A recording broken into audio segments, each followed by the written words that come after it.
Limits. Everyone has them. It was Tuesday evening, and I was lying in bed waiting for my wife Wendy to finish in the bathroom and join me. Even though our honeymoon was over, Wendy and I continued to have sex almost every day. I hoped she would be in the mood tonight. I smiled to myself as she strutted into our bedroom. She was naked and looked damn sexy. Wendy is 32 years old, blue-eyed blonde with a runner's build. She has slender, sexy curves, round, perky C-cup breasts, a toned stomach, and incredibly long legs that seem capable of wrapping around me twice. "Hi, baby. Can I ask you a favor?" she asked. I reached for my mostly limp manhood, stroked him a couple of times, and answered, "What will I get in return?" "You dirty old man. You know what you'll get." "What kind of favor, honey?" Wendy reached over to her desk and grabbed her iPad before crawling into bed next to me. Snuggling close to me, she said, "I'm following this new author on Literotica. His name is Hipster, and I think he's a pretty good storyteller. I read a story he published a few months ago, Joy Meets Her Bull, and I thought it was cool. Would you mind reading so we can talk about it?" Wendy handed me her tablet, and I opened the page. I didn't tell her that I'd read a few of Hipster's stories and wasn't particularly impressed. His stories didn't have a lot of sex, and those stories that did have sex scenes were childish and very unrealistic. I quickly skimmed to the end of the first page and was thrilled to see that I only had to read 2 pages of his ramblings. As I began to read, Wendy trailed kisses down my body and began to caress my now-erect male instrument. Continuing to caress, Wendy said, "Tell me when you get close to the end." The story was incredibly stupid and centered on a rich, dominant black man and his online seduction of a white couple into the cuckold lifestyle. As is usually the case with this kind of nonsense, the 50-year-old bull had a huge blackmail tool that could stay hard for hours. The white husband was a weakling with a pinky tool and an insatiable desire to drink another man's seed while caressing his wife's private part after she had been used.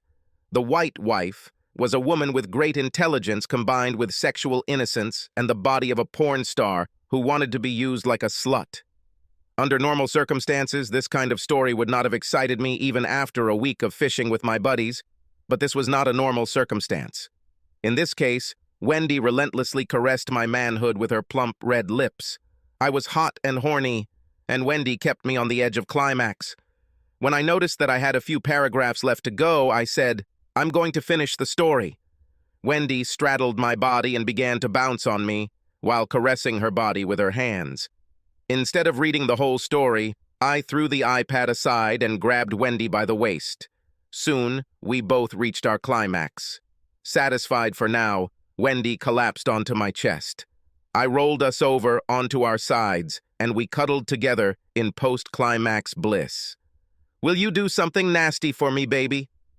"It will be so hot," Wendy whispered in my ear a few moments later. "Nasty and hot? What do you need, my love?" "I want you to caress me," Wendy begged. "Can you caress my private part now, please? For me?" Her big blue eyes looked at me intently.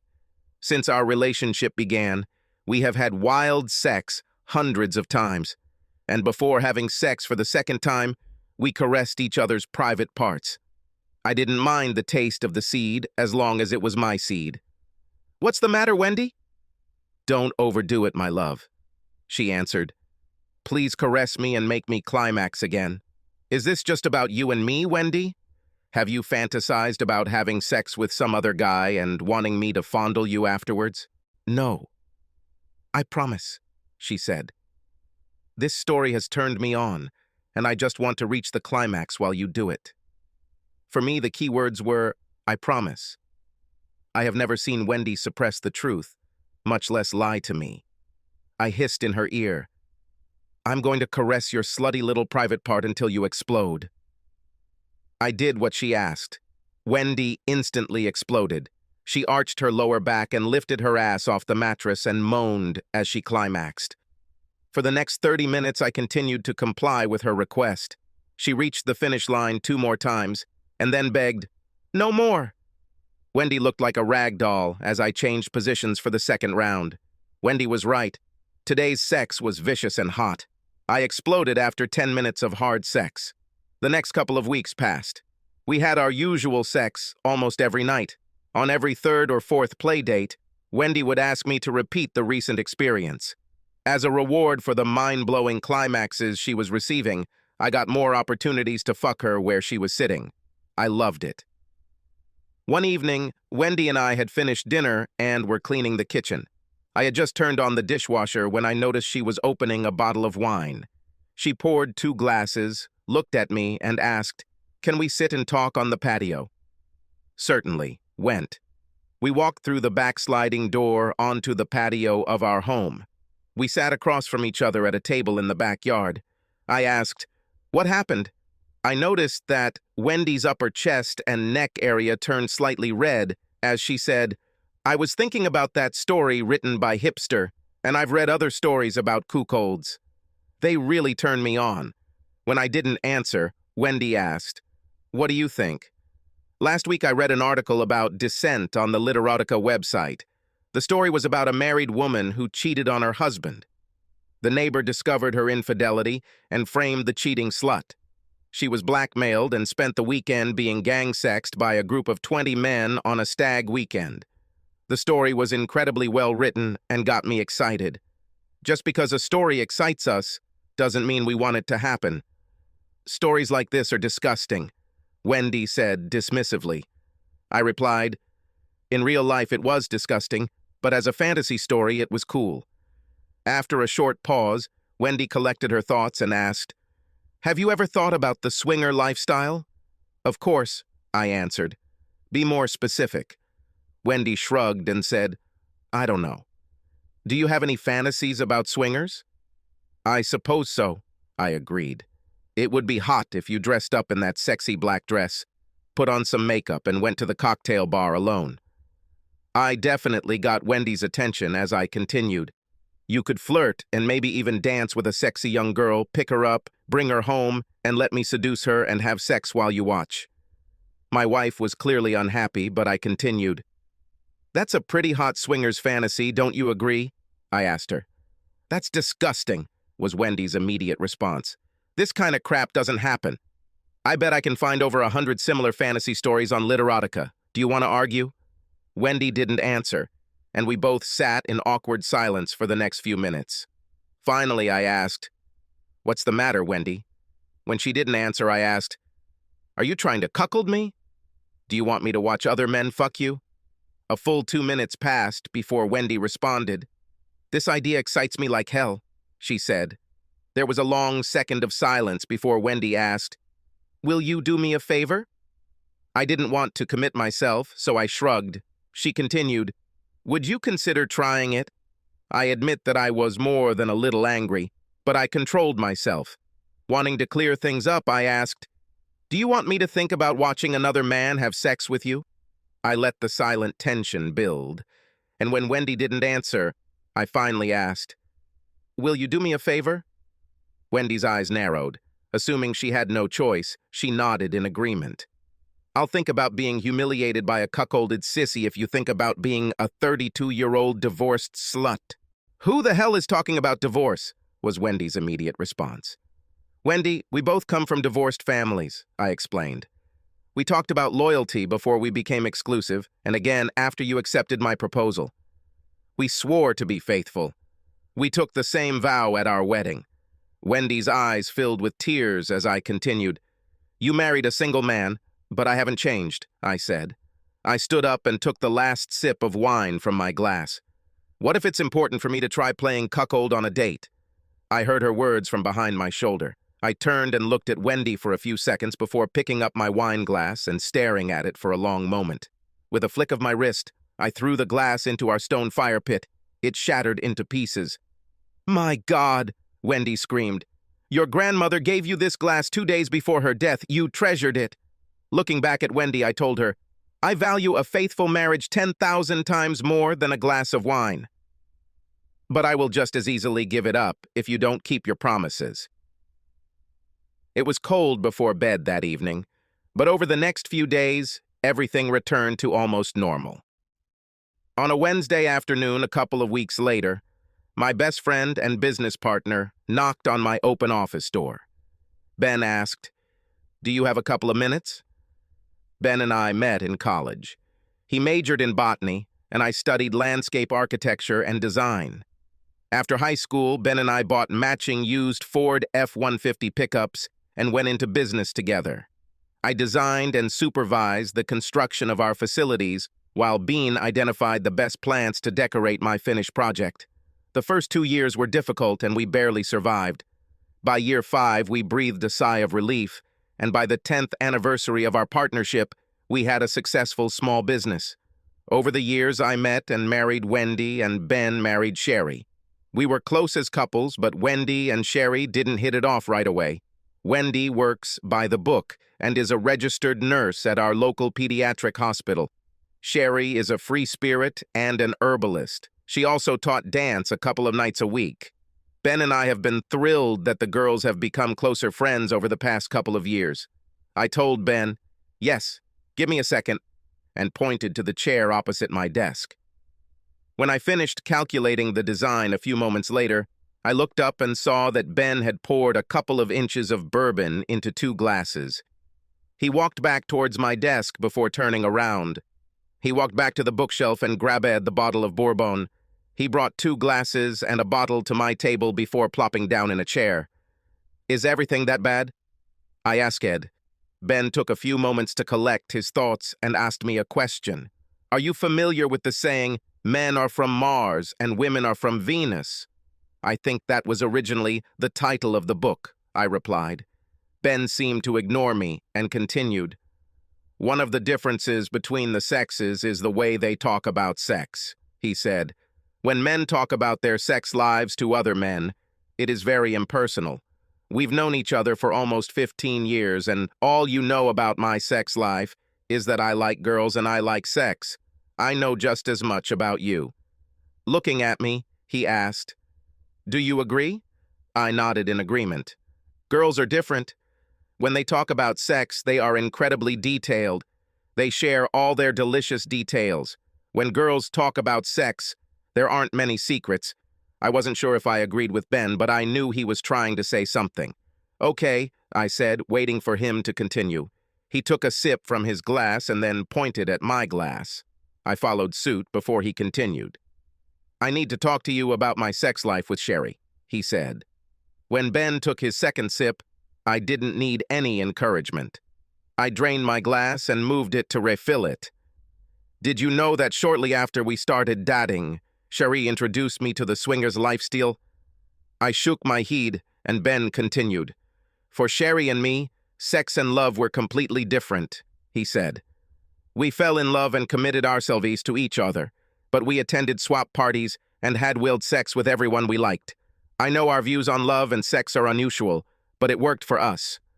Are you still with me?" I replied that I was listening, and Ben continued. "Over the past few years, we have changed the situation a little. We're still regular members of a couple of swinger groups, but we're learning the hot wifey dynamic. Do you know what this is?" It started to dawn on me what Ben wanted to talk about.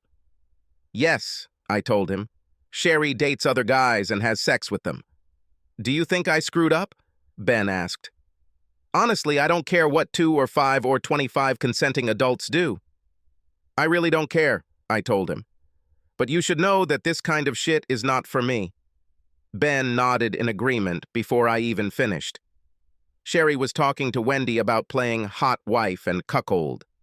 Over the past couple of months, Wendy's interest had gone from slightly amused to hypnotized.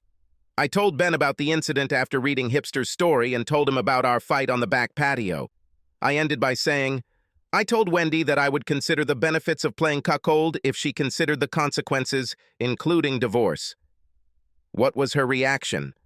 Ben wanted to know. I sighed and said, "You just used the word hypnotize. I think that's the perfect word. She's hypnotized." I shocked Wendy when I mentioned the divorce, but I don't think it had a lasting effect. "It's because of Sherry's influence. Ben was right. I felt lost." "We're going to have dinner and a dance on Friday," Ben reminded me. "I think the girls are planning something." My emotions quickly changed from confusion to royal rage. What the hell are they going to do? I don't know. I would tell you if I knew.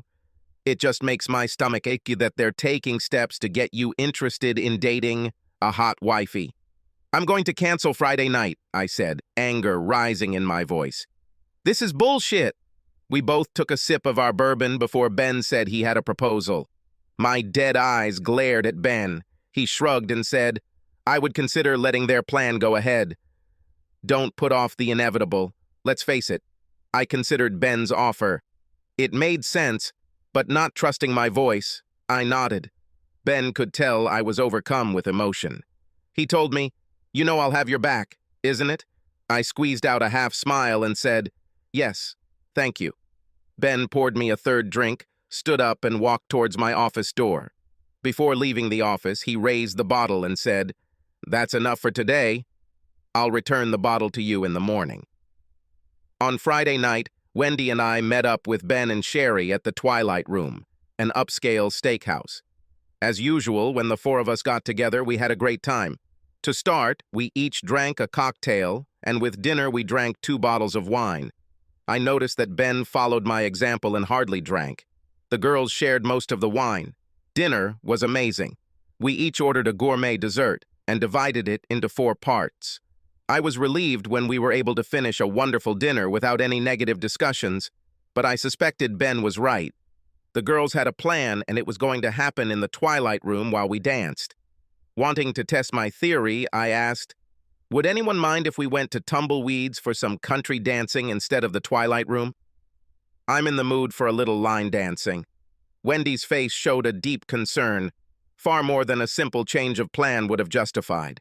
Sherry saved the day by saying, Chris, I told a few of my girlfriends that we were going to be in the Twilight Room.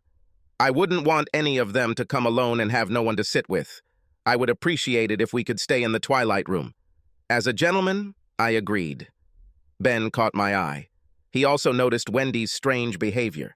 Since Sherry is a dance instructor, she put a lot of time and effort into training Ben and me. We are actually very good dancers and enjoy being on the dance floor. When the music started, the 4 of us were in each other's arms. We danced for about 30 minutes before Sherry and Ben returned to our table. As the next dance came to an end, Wendy said, let's take a break. I need to catch my breath. Are you sure, love? I could dance with you all night.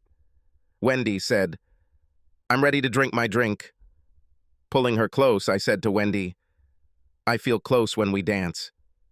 Will you promise me to dance every dance tonight? Wendy didn't answer my question. Instead, she kissed me on the cheek, took my hand, and led me back to our table. As we approached our friends, I saw Sherry and Wendy exchange an unspoken sign. We had barely returned to our table and sipped our drinks when a handsome man about 5 years older than us approached the table. Addressing his question to Sherry, he extended his hand and asked, Can I ask you to dance? Sherry smiled and, looking at Ben, asked, Do you mind? Ben nodded approvingly, and when Sherry returned to the dance floor, Ben gave me a very aggressive look. I was on my guard. A moment later, a second man approached our table and asked Wendy, Would you like to dance with me? Wendy was thoughtful as she turned to me. I don't want to be rude, was her weak answer. You do not mind, do you? I looked at my wife and said, 5 minutes ago, we agreed to save all our dances for each other. I stood up and extended my hand to her, telling the guy, No, thank you. I'm going to dance with my wife. I thought Ben would choke on his drink as he tried not to smile. I led Wendy back to the dance floor and we danced through 5 more songs.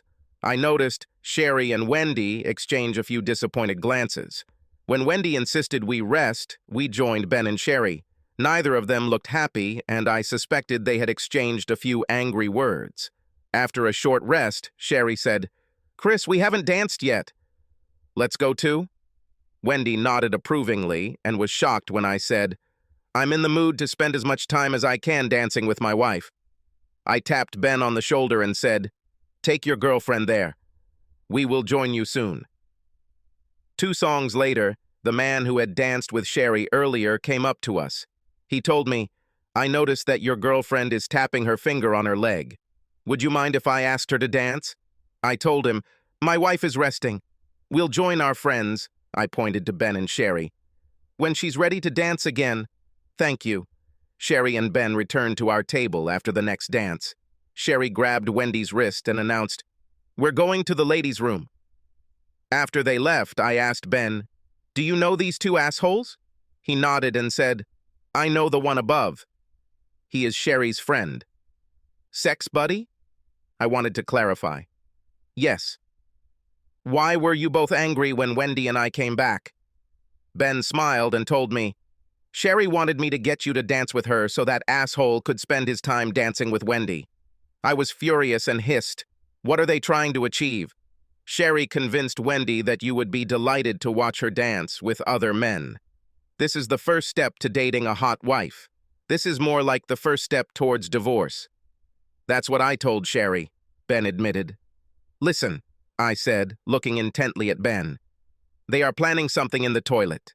Whatever it is, Wendy will outright ignore my desires to spend every dance with her. If this happens, I'm leaving.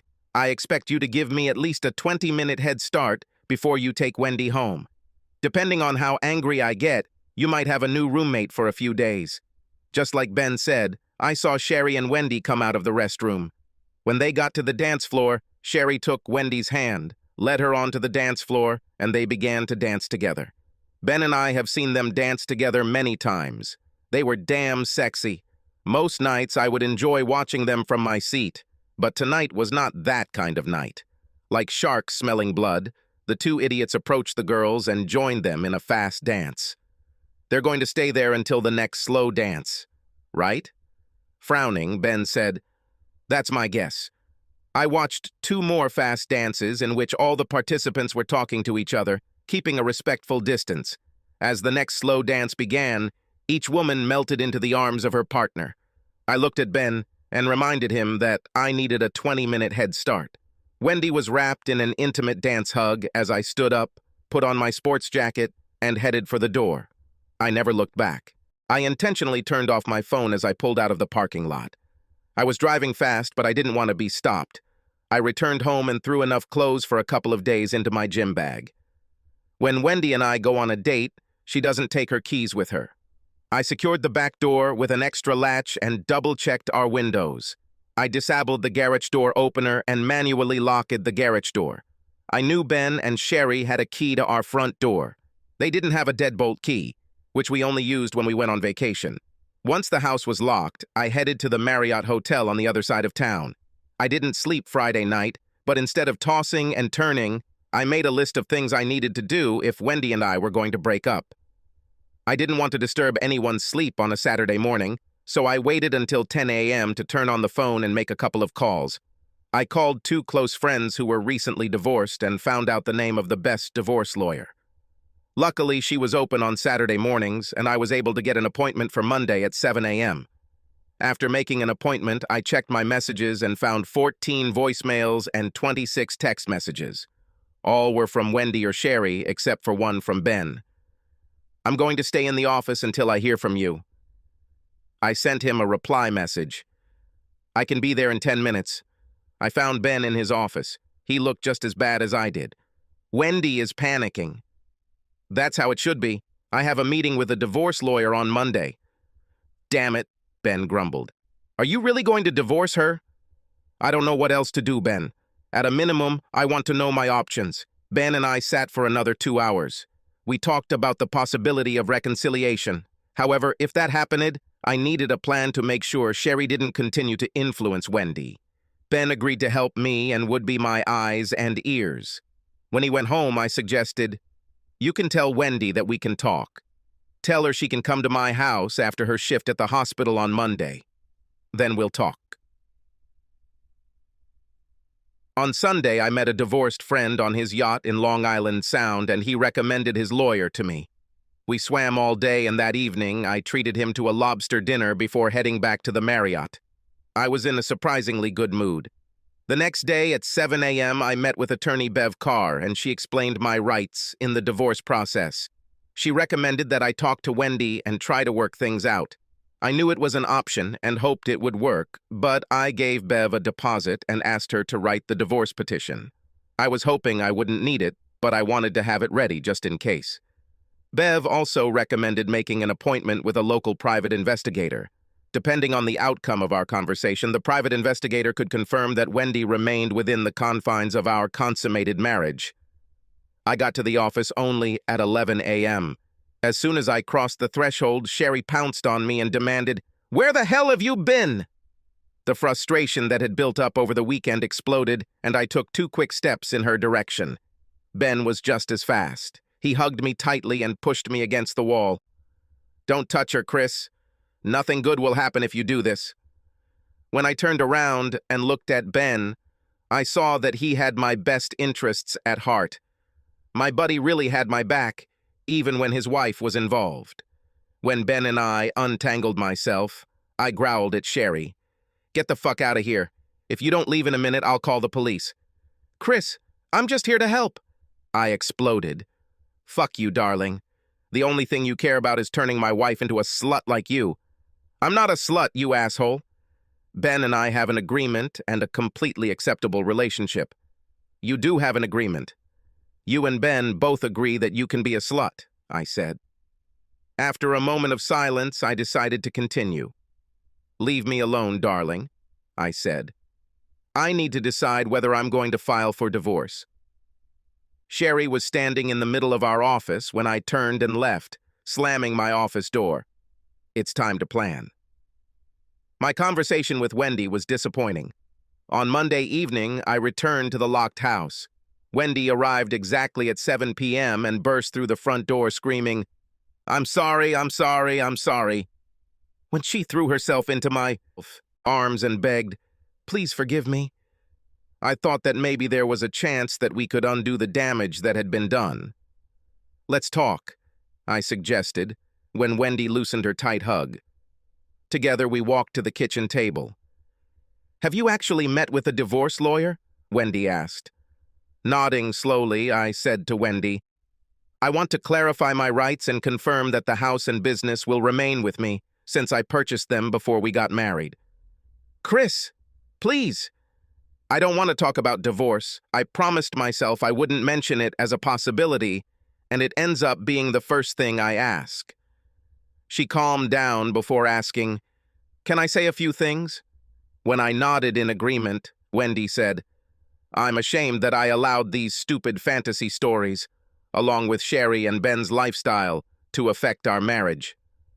I told my parents the full and honest truth, and they are also ashamed of me." Through my hospital, I made an appointment with a psychologist. Our first meeting is scheduled for Wednesday, and I will meet with her twice a week until I can get my head together and understand how I became so stupid. I smiled at Wendy because a consultation was something I would have insisted on. I also called Sherry. "That's how I found out that you went to see a divorce lawyer." I told Sherry I wasn't going to talk to her for a while. It doesn't really matter, but she agreed that it was a good idea if I hoped to make things work with you. She ended with a plea. "Chris, we can't make things work if we don't stay together. First, will you let me sleep in the guest bedroom? Please." We didn't have sex until the following weekend. We were horny as old goats and had sex until I had 2 climaxes, and Wendy had several more. Wendy returned to our bedroom halfway through the 2nd month. We had been close almost every day for the previous couple of weeks. Half the time we had sex and half the time we made love. By the 5th month, we were as close to normal as I had ever expected. I was completely happy. It was a pleasant surprise. One day, I pulled into our office parking lot, and as I was getting out of my truck, Ben came out of the office door. With a shrug, Ben indicated that he wanted me to follow him. Together, we walked the 50 meters to the first of 25 greenhouses we used to grow Ben's plants. I followed Ben to his orchid room, where he grew his award-winning orchids. I watched him silently for over 15 minutes as he examined a new batch of crossed flowers.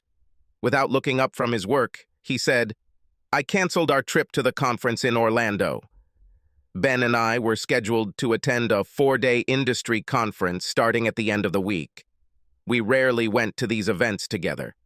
More often than not, they would either cover the manufacturing side of the business, and Ben would be there, or the construction side, and I would attend.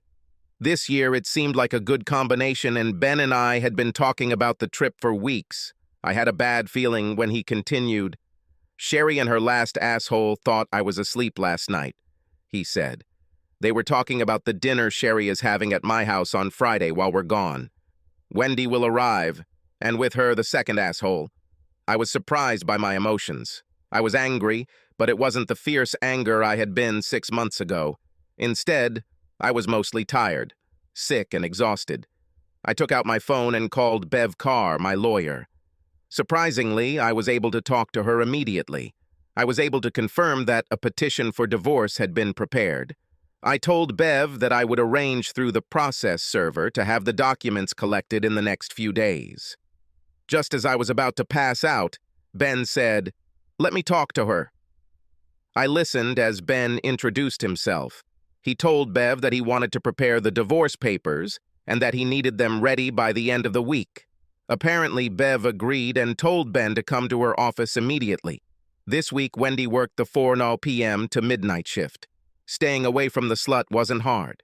On Wednesday, she wrote, "I haven't heard from you or seen you for 2 days. Are you okay?" I waited until her shift started. She was not allowed to use a cell phone, and answered, "Busy." Wendy tried to call on Thursday morning. I ignored the call, and she didn't leave a voicemail but did send a text message. "Come home for lunch. We can have some quick sex before you go to the airport." I waited until 1:30 before sending a reply message. "I'm leaving for the airport from my place of work." She called 3 times in a row. I ignored every call and didn't listen to the voicemail she left after the 3rd call.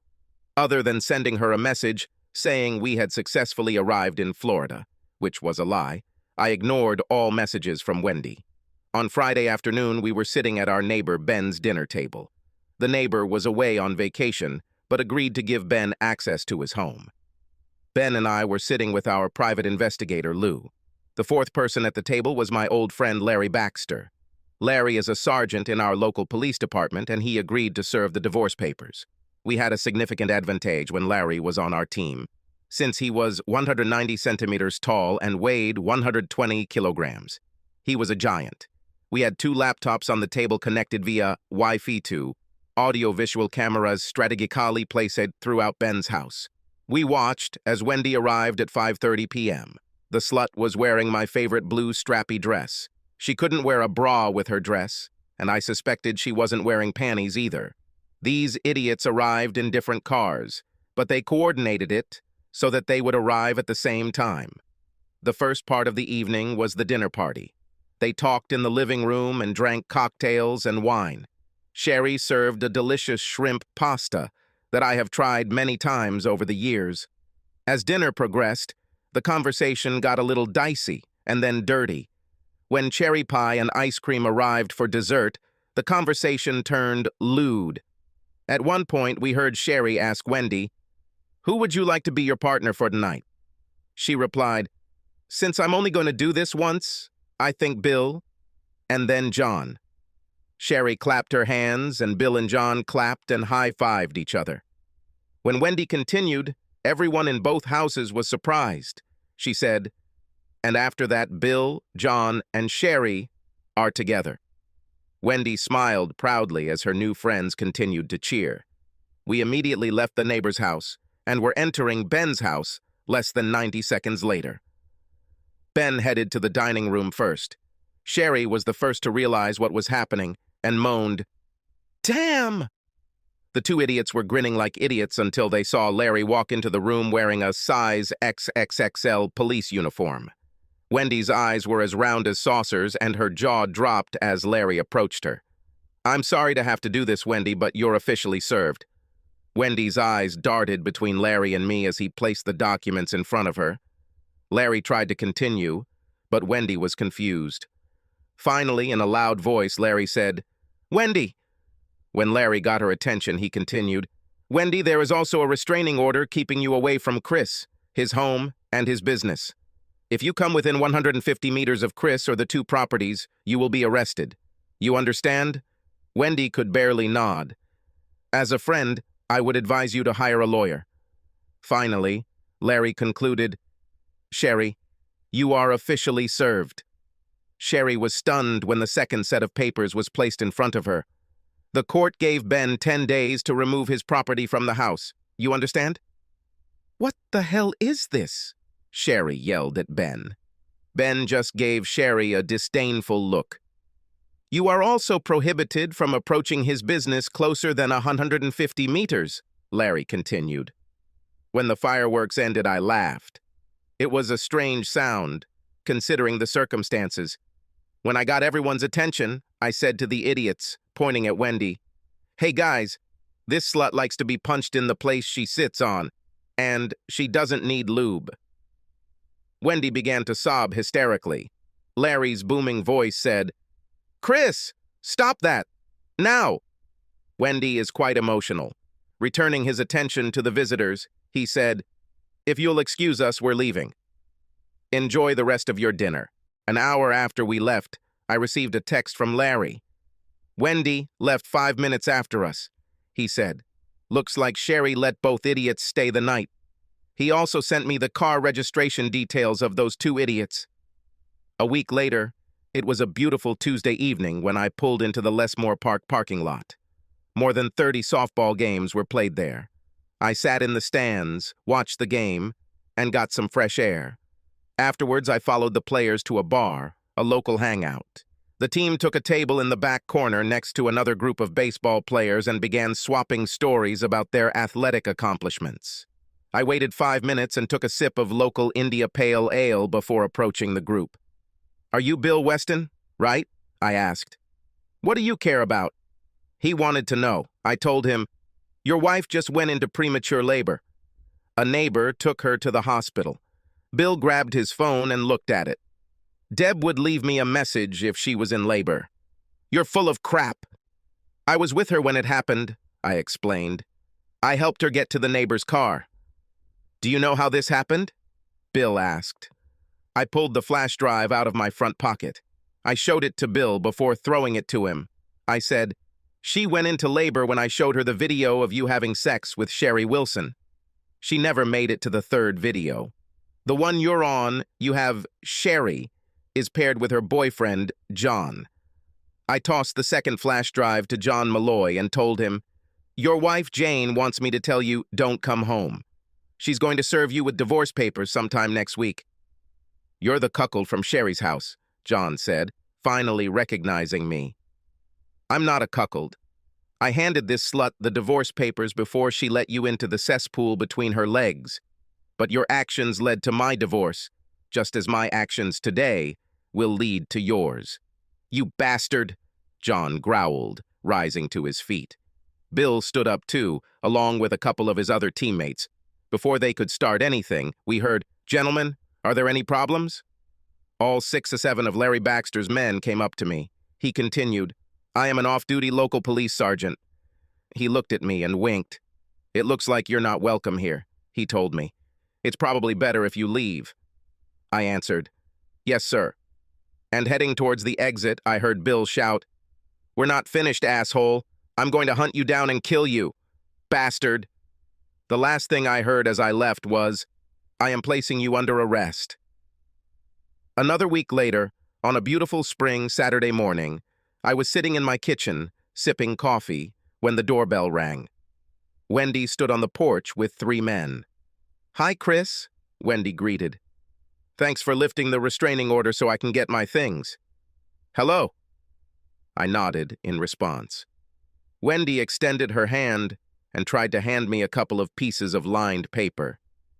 "This is a list of what I would like." "Take whatever you want," I said over my shoulder, heading back to my coffee mug on the kitchen table. I was sitting on the back patio when I heard the sliding door open about 30 minutes later. Wendy stood in the open doorway, holding our wedding album. "Do you want to share our wedding photos?" She wanted to know. "No, thanks, Wendy." I meant what I said. Take whatever you want. I really don't care.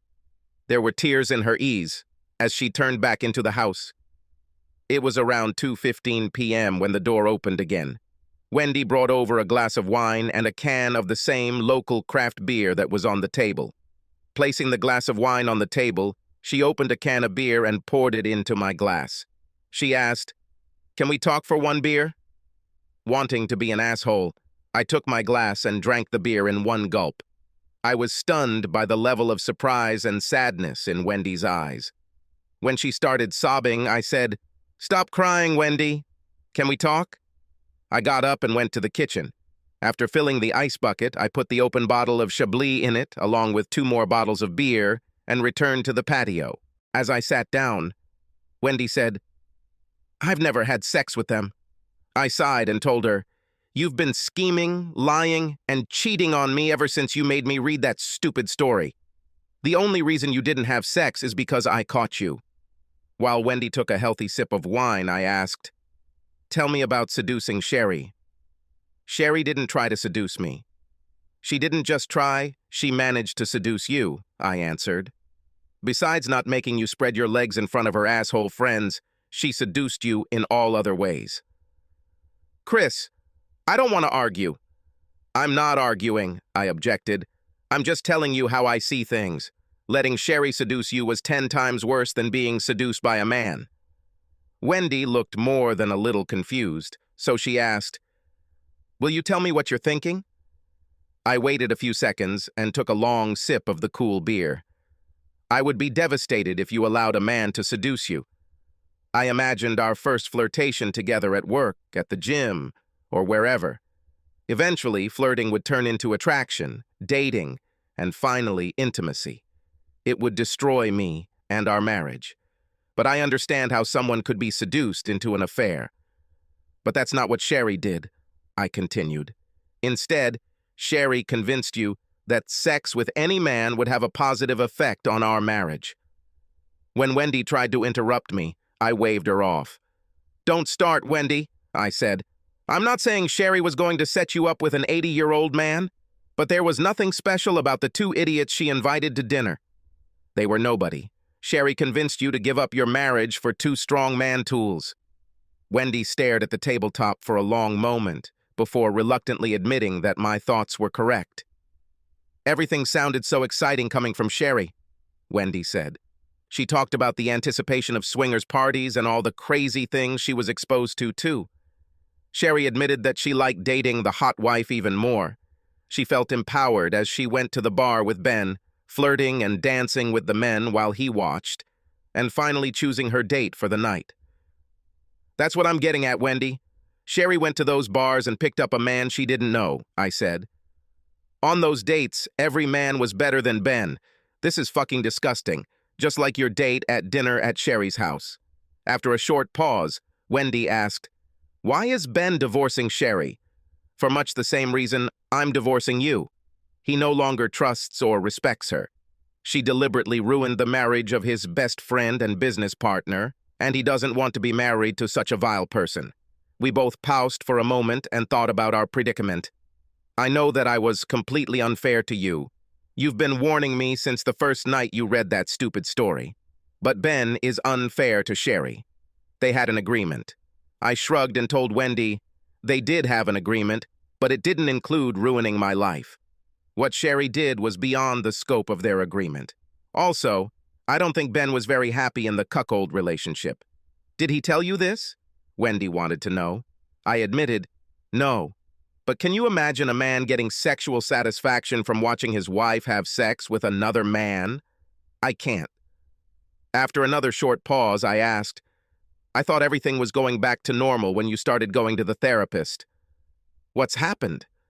I saw Wendy clench her jaw as she considered my question. Finally, she told me, "I haven't spoken to Sherry for several weeks. Eventually, we started texting and talking. After a few more weeks, we started meeting once or twice a week for coffee.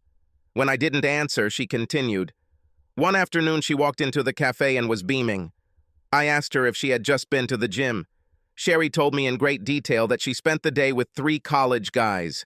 They took turns having sex with her all day." Wendy shrugged and finished with the words, "I couldn't get it out of my head. My friend was the embodiment of literary fantasy." "Thanks for your honesty, I guess," I replied. I still find it difficult to come to terms with the fact that my idiocy led to 2 divorces.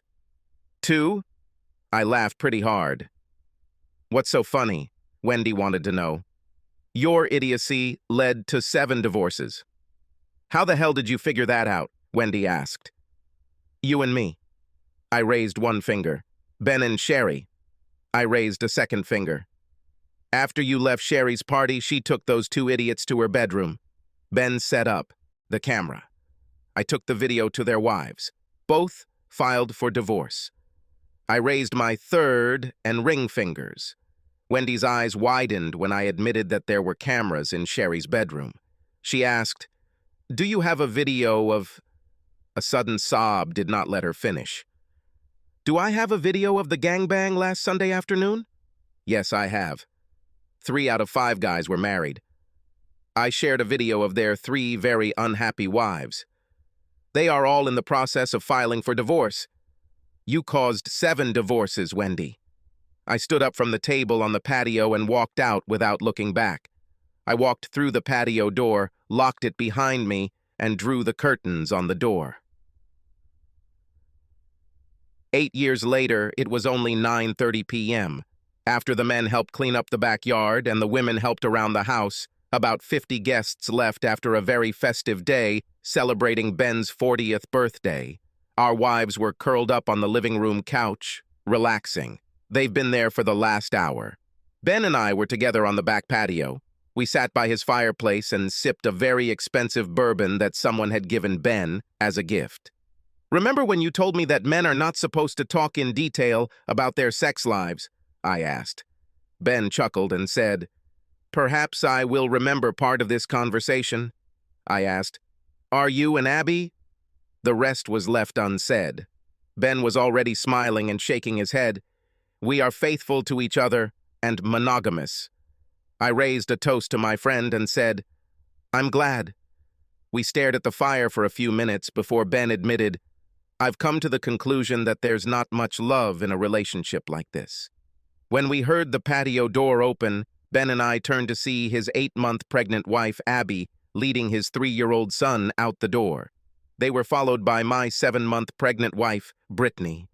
Brittany held our sleeping 2-year-old daughter in her arms. "It's time to leave, Chris." "I'm tired," Britt said.